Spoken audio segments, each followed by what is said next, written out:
السلام علیکم ورحمۃ اللہ وبرکاتہ۔ امید کرتے ہیں کہ آپ سبھی دوست خیریت و عافیت سے ہوں گے۔ اللہ آپ لوگوں کو خوش رکھے۔ آگے بڑھنے سے پہلے آپ سے ریکویسٹ ہے کہ چینل پر نئے ہیں تو سبسکرائب کر کے ویڈیو کو شیئر کر دیجیے۔ دوستو، یہ بات جو میں کہنے جا رہا ہوں اس بات کو ذرا سا غور سے سن لیجیے۔ یہ بات میری نہیں ہے، یہ IMIM کے بہار صدر اختر الایمان صاحب کا ایک ویڈیو کافی تیزی کے ساتھ وائرل ہو رہا ہے۔ دوستو، رک کر کے اس ویڈیو کو ضرور مکمل دیکھتے ہوئے جائیں کہ یہ IMIM بہار صدر اور امور ودھائک اختر ایمان صاحب کیا کچھ کہہ رہے ہیں۔ اس ویڈیو کے مدھیم سے عوام تک پہنچانا چاہتے ہیں اور پورے ہندوستان واسیوں تک پہنچانے چاہتے ہیں، بہار واسیوں تک پہنچانا چاہتے ہیں، سیمنچل واسیوں تک پہنچانا چاہتے ہیں، اور خود انہوں نے اس ویڈیو میں کیا کچھ کہہ رہے ہیں ذرا ویڈیو کو مکمل دیکھ لیجئے، اور چینل پر نئے تو سبسکرائب اور شیئر اور کمنٹ ضرور کیجئے۔ دیکھیے، سیمانچل کے ساتھ ساتھ پورے بہار کے میرے قلم کاروں، صحافیوں، ادیبوں، فنکاروں، سماجی اور تاریخی معاملات سے سروکار رکھنے والے محسنوں،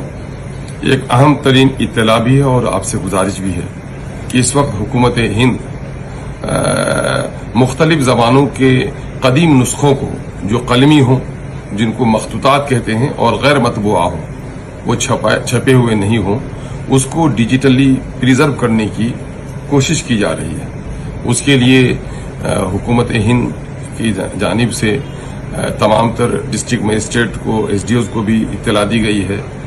اس لیے ہم اہل علم حضرات سے یہ گزارش کرتے ہیں کہ آپ کی امانت آپ کے پاس رہے گی، ایسا نہیں کہ آپ کی امانت کوئی چھین لے گا، لیکن وہ ڈیجیٹلی پریزرو ہو جائے گا۔ اس سے بہت ساری ہماری جو پرانی قدریں ہیں، پرانی تاریخی واقعات ہیں، پرانے سماجی معاملات ہیں، ادب کا جو زبان کا جو معیار رہا ہے، وہ ایک نظیر بنتی ہے، وہ تاریخ کا حصہ بنتا ہے۔ اس لیے میں تمام طرح ہم کشن گنج میں کئی لوگوں کو جانتے ہیں، ابھی ہم نے بات کی، ہری پور بات کی، امور میں ہم نے، بھاگ طاہر میں مولانا سے بات کی ہے، ابھی رضوان صاحب سے جو لکھنے پڑھنے والے آدمی ہیں، میں نے ان سے بھی گزارش کی ہے۔ جہاں تک میں جانتا ہوں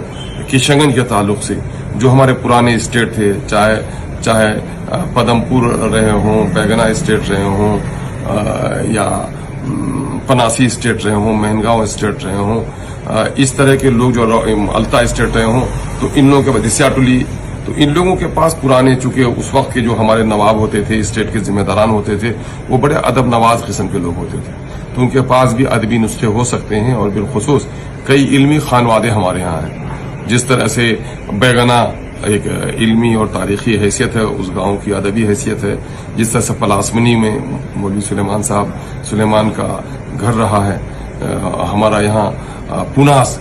جو تہذیب محمد غافل صاحب اکمل ازانی جامعی صاحب کی بستی ہے، انارکلی جو مختار صاحب کی بستی ہے،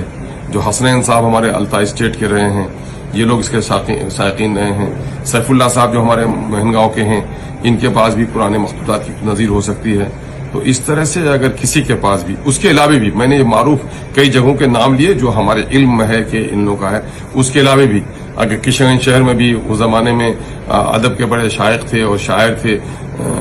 کئی لوگ اگر ان کے پاس ہوں، تو سمس بمن گرامی صاحب کی فیملی رہی اس زمانے میں، تو اگر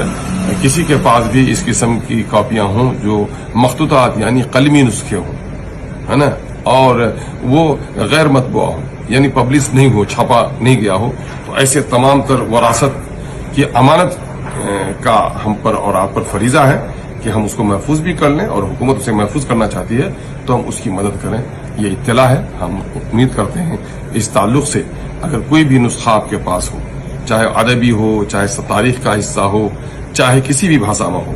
عربی میں ہو، فارسی میں ہو، اردو میں ہو، ہندی میں ہو، جس میں بھی ہو، آپ ضرور اس کو ذرا سا، اگر خاکسار سے آپ اتفاق رکھتے ہیں تو ہم سے بھی آپ رابطہ قائم کر سکتے ہیں، اور نہیں تو اپنے سب ڈویژن کے SDO سے، DM سے آپ رابطہ کریں ڈسٹرکٹ کے، تو انشاءاللہ میں سمجھتا ہوں کہ ہماری پرانی برباد ہو رہی تاریخ کو محفوظ کیا جا سکتا ہے۔